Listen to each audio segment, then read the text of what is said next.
Everybody seems to be down on the Gators, but we'll talk some Florida football. We got Shelton here from High Top Sports breaking down Florida football with us. Of course, SEC Media Days concluded this week. Shelton, what's going on tonight? Not too much, man. Yeah, we had to wrap up SC Media this week. Lane Kiffin went today. He's always a blast to watch and get some tidbits from him. So I was excited to see him go. But yeah, Florida went yesterday. It was an exciting day, and excited for the season that's upcoming. So the interesting dynamic here with Billy Napier is that he's tearing it up on the recruiting trail. It's a top 3 to 5 class right now. As you mentioned to me before we started to record, 2 commits just here in the last week, up to 21. The per player rating is obviously exceptionally high as well. On the field, 6 and 7 was kind of ugly last year. And the forecast for this season, when people put together their lack of maybe excitement over Graham Mertz with what happened last year, with the schedule, the forecasts by many aren't too favorable. So when you put all that together, the Florida fan base's level of satisfaction with Billy Napier right now. Yeah, I think the biggest thing that's being pressed right now is patience. Billy has, I think, saved face a little bit and definitely has won the mob over with the recruiting trail thus far, with how hot it's been, with being a top 3 class.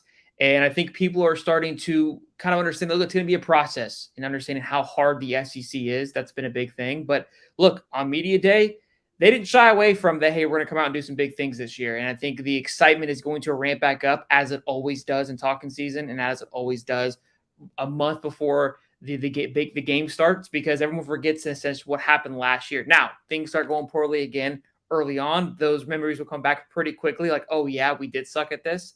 But right now, I think we're in a good place. It's the honeymoon stage again, because it's fresh, it feels new again, and he is doing well on the recruiting trail. And again, the biggest thing is patience. We had Fletcher Westphal, offensive lineman, commit. He just committed earlier in July. He was on just today on the show, and we talked about that. Look, like, is there a concern with this season? What's your prediction for this season for the Gators, even though you won't be there?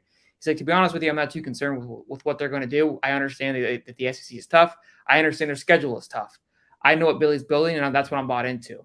So I think if the fans can understand that, the temperature of that should change over time. Billy Napier came to Florida with a good reputation for recruiting, but obviously he was doing that on a much lower scale. So why do you think, because he doesn't have the track record to sell the program, why do you think he's doing so well? I think, like what you just said, he has a great track record of recruiting. I think that class got a little sloppy at the end last year, but that class was trending pretty high up. And it's a quality class, not a quantity plus quality for the 2023 class. It ended up being, I think, 20th, with a few guys decommitting, the Jaden Rashada situation. But it's definitely a high quality class. It's not quantity. So it was there last year. He was playing a little bit behind the 8 ball with the transfer portal, with NIL being introduced, it being his first season. And he talked about that during SEC Media Day, where his to-do list is much shorter this time go around than it was last year. Last year, this time, I've mentioned this plenty of times on our show, we were starting to land the big commits. We were nowhere near the amount of commits we are now. We've already beaten the last year's class in recruiting now. So that just kind of shows that he's turned things on. And I think that's what he was brought in to do. He mentioned in an interview with Josh Pate, he loves recruiting, and I think he's proven that. With the glut of information that's out there and the glut of communication and conversation through social media, that may have worked in his favor concerning the Jaden Rashada situation, because he obviously had nothing to do with that. However, he is the head coach of the program. It was a bit of a debacle. It could have gone sideways. It could have lingered on.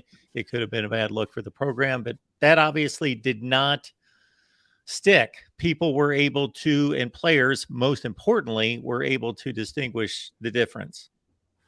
Yeah, look, it's the new thing, and all news is good news, right? So that was something we talked about. I'm close with the Florida Victorious. It was the Gator Collective at one point, that they have now exchanged hands and have changed and have rebranded completely to the Florida Victorious after the debacle happened. So they moved pretty quickly. But look, we got to do a complete rebranding. We can't be associated with what happened anymore. So everyone moved pretty quickly and moved right through it. And it came through and it went. And I think, like you said, they realized Coach Billy didn't really have much to do with it. it is what it is, and they moved on. Kids want to play, and they want to be part of a successful program, and they want to play for somebody who cares about them. And I think Billy has implemented that across this recruiting class for sure. Talking up the Gators with High Top Sports. We got Shelton here. Check out the work right here on YouTube. You see the Twitter handle there as well. So you alluded to the Jason Marshall comment. So the defensive back basically used an old phrase that's probably first was heard out of the mouth of Cassius Clay, Muhammad Ali. We're going to shock the world. Yes. So not much expected there, but that's certainly out of most people about Florida football, I'm speaking. But he shocked some people, threw some people, to their phones to respond, of course, from the other fan bases. Yeah, look, I think, unfortunately, it's just like anything. The terminology "goat" or "we're going to shock the world." We've got a chip on our shoulder. They're definitely outplayed, right? So when you hear it, it doesn't have the same impact as it once did. But I think if you go back and you watch the interview with JD Pickle from On3, again, he says it with conviction. It's not like he's kind of just saying it because he feels like he should be saying it. And look, if I was an opposing fan base, I would take it and run with it. I would laugh, I would joke, I would do whatever you had to do. That's the point. That's what they're saying. They have a chip on the shoulder. Everybody's questioning them. Everybody's doubting them. But it's the same reason why people ask me to predict the games. There's a reason why you play the games. Anything can happen. I understand what the favors and the underdogs and all that stuff, but there's a reason why you play the games. There's a reason why you have upsets. You can shock the world sometimes. So I love it. I'm bought in. Obviously, being a Gator fan, how can you not? I love the energy. I love the mindset, and I think you gotta have to have that mindset going into the season. What else are you gonna do? I'm going to give you a stat, Shelton, that you may want to take back to the Gator fan base that may increase the optimism a little bit more. So it dawned on me 5 or 6 years ago that the preseason publications are by and large way too conservative. They basically just pencil in the same teams all the time. I think my philosophy is that they don't want to look bad. So Ohio State, Alabama, Georgia are going to the playoff, and somebody else, Clemson. And it just repeats over and over and over, and then they slightly tweak it. And the records of the teams, the record predictions are basically only 1, maybe 2 games different than the previous season in terms of their predictions. So I thought, is this real? Is this the truth? Well, the truth basically is that upper echelon stays the same, but everybody else is in flux.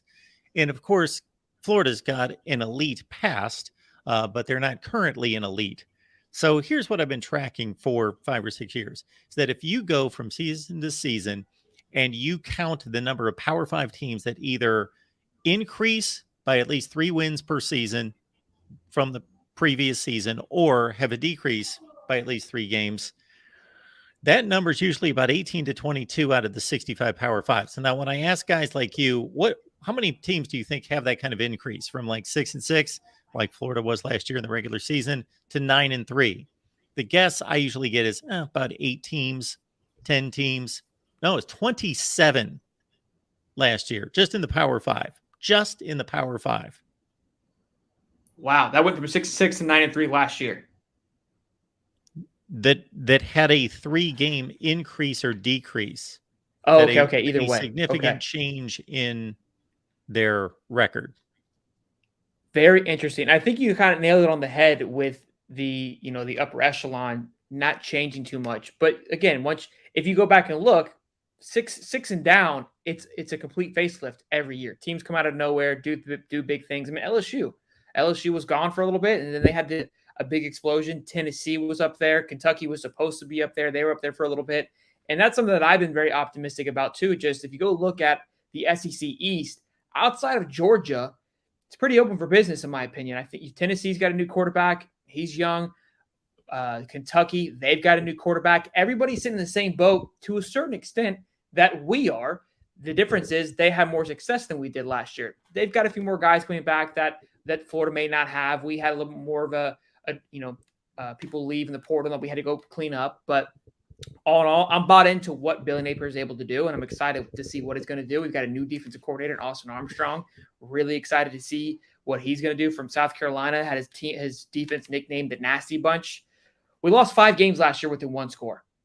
One score could be, how many 3rd and 11s did Florida's defense let up last year? We get 3 stops a game, 3 more extra stops a game. There's your point. There's your 5-7 points that we were talking about. Graham Mertz is a guy that I'm sure you've heard more than I have, that a lot of people aren't that excited about outside of the Florida fan base. I have a few different theories if we want to look at the cup half full as to why he might be better than people expect.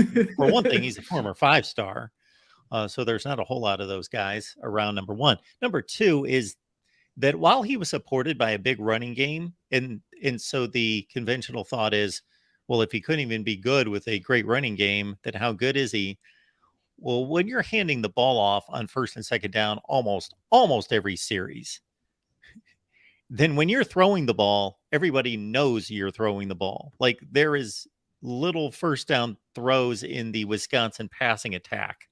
So it's kind of a difficult situation to operate from that place. Yeah, no, that's a big one, I think. And so the caveat to that, and playing devil's advocate for Florida here, is the Florida's game plan seems to be to run the ball a lot too. So that's where the negativity also comes. It's like, well, like what you just said, that's what he was doing in Wisconsin. How is he going to bode in Florida when they're going to be doing the same thing?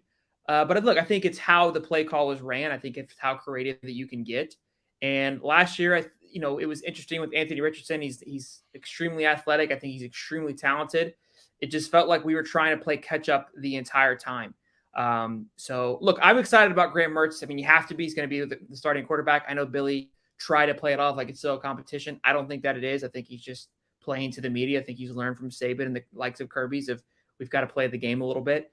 I definitely think it's going to be Graham. But like you mentioned, he was a highly talented recruit coming out of high school. He is no slouch by any stretch, or was not anyways.